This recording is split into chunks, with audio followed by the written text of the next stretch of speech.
Assalamualaikum warahmatullahi wabarakatuh.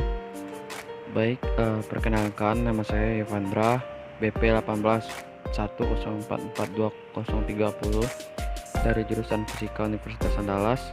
Nah, kali ini saya ingin membahas tentang transformasi fasa campuran, yang salah satu dari materi dari fisika termal. Baik, transformasi fase menjadi jauh lebih rumit ketika sistem berisi dua atau lebih banyak jenis partikel. Pertimbangkan udara misalnya, campuran kira-kira 79% nitrogen dan 21% oksigen. Mengabaikan berbagai komponen kecil untuk kesederhanaannya. Apa yang terjadi jika Anda menurunkan suhu campuran ini?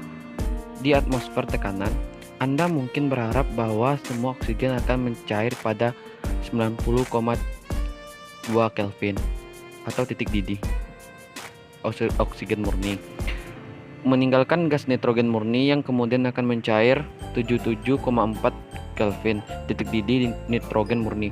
Nyatanya, bagaimanapun tidak ada cairan sama sekali sampai suhu turun menjadi 81,6 Kelvin.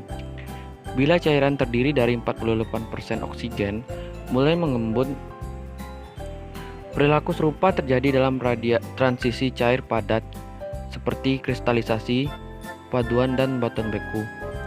Bagaimana kita memahami perilaku ini? Energi bebas dari suatu campuran. Seperti biasa, kuncinya adalah melihat energi bebas. G sama dengan U tambah PP kurang TS. Pertimbangan sistem dari dua jenis molekul A dan B, anggaplah awalnya dipisahkan pada suhu dan tekanan yang sama seperti gambar. Interaksi energi dalam panduan binar. Mari kita asumsikan bahwa campuran adalah dalam keadaan padat. Kedua jenis berbagi struktur kisi yang sama. Perhatikan Na atom jenis A dan Nb sama dengan N kurang Na. Atom jenis B sama X sama dengan Nb per N. Rata-rata energi interaksi per B atom mu B sama dengan P 1 kurang X UAB tambah PX UBB. Rata-rata energi interaksi per A atom UA sama dengan P1 kurang X UAA tambah PX UAB.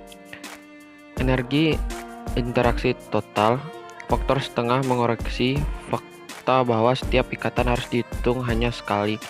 U sama dengan setengah Na UA tambah Nb UB sama dengan N per 2 1 kurang X UA tambah X UB sama dengan Np per 2 1 kurang X kuadrat UAA tambah 2X 1 kurang X UAB tambah X kuadrat UBB.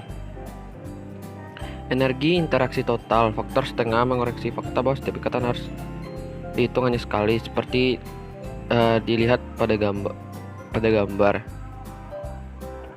Campuran ideal. Campuran yang memiliki energi bebas sederhana ini fungsinya disebut campuran ideal.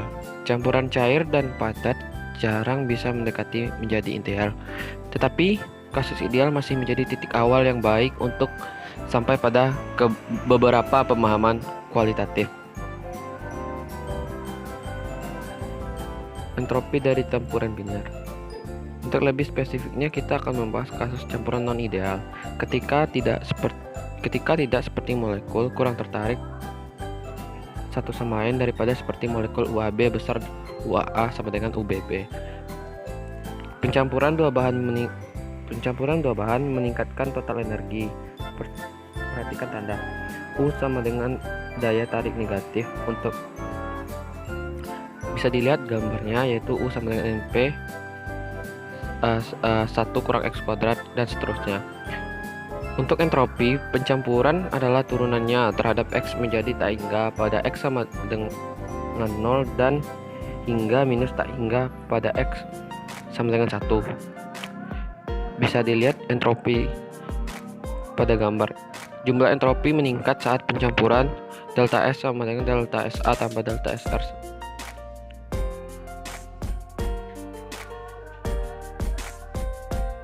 Pemisahan fase dalam campuran cair dan padat. Campuran non-ideal seringkali memiliki sifat kualitatif yang sama dengan campuran ideal, tapi tidak selalu. Pengecualian terpenting adalah saat mencampurkan kedua zat tersebut meningkatkan energi total. Energi perubahan saat pencampuran kemudian menjadi fungsi cekung dari X, seperti yang ditunjukkan pada gambar. Tidak semua percabangan binar mempunyai diagram fase seperti ini. Beberapa memiliki diagram fase terbalik dengan suhu kritis yang lebih rendah. Beberapa memiliki diagram fase tertutup dengan keduanya di atas dan TC di bawah. Bisa dilihat gambarnya. Perubahan fase dari campuran yang dapat mencampur. Nitrogen cair dan oksigen adalah benar-benar dapat larut sehingga fungsi energi bebas dari campuran cairan ada di mana-mana cekung. Energi bebas dari campuran gas juga cekung di mana-mana. Dengan mempertimbangkan hubungan antara kedua fungsi ini pada berbagai temperatur, kita dapat memahami perilaku sistem ini dan membuat sketsa diagram fase. Bisa dilihat diagramnya. Nitrogen cair dan oksigen adalah benar-benar dapat larut sehingga fungsi energi bebas dari campuran cairan ada di mana-mana. Nah, kita dapat memahami perilaku sistem ini dan membuat sketsa diagram fasanya.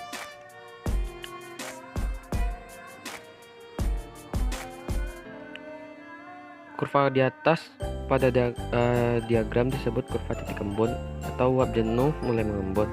Sedangkan yang di bawah, yaitu di bawah ini, gambar di bawah ini disebut kurva titik gelembung. Gambar di bawah menunjukkan diagram fase percobaan untuk sistem nitrogen oksigen. Meskipun diagram ini tidak persis sama dengan model A, B yang ideal, sistem ini memiliki semua fitur kualitatif yang sama. Pencairan udara. Udara campuran dari oksigen 21% dan nitrogen 79% pada P sama dengan 1 bar, Tn2 sama dengan 77,4 Kelvin dan T02 sama dengan 90,2 Kelvin. Pada awal pencairan, pada temperatur 81,6 Kelvin, cairan mengandung 48% oksigen. Dengan penurunan temperatur, konsentrasi oksigen dalam cairan menurun dari 48% menjadi 21%, sedangkan di gas dari 21% menjadi 7%. Dengan meningkatnya tekanan, karakter diagram fase ini berubah. Di atas P sama dengan 33,5 bar. Tekanan kritis untuk N2. Perbedaan antara gas N2 murni dan cairan nitrogen murni menghilang. Ujung kiri bergerak ke kanan di atas tekanan kritis untuk salah satu komponen. Pemisahan fase hanya terjadi di wilayah yang diarsir. Perubahan fase dari sistem eutektik. Pertimbangan transisi pada cair dari sistem dengan asumsi bahwa A dan B dapat larut sepenuhnya dalam fase cair. Sekali lagi, kita melihat fungsi energi bebas pada berbagai temperatur untuk kepastiannya. Misalkan TB, suhu lele bumi B murni, lebih tinggi dari TA, suhu lele A pada suhu tinggi.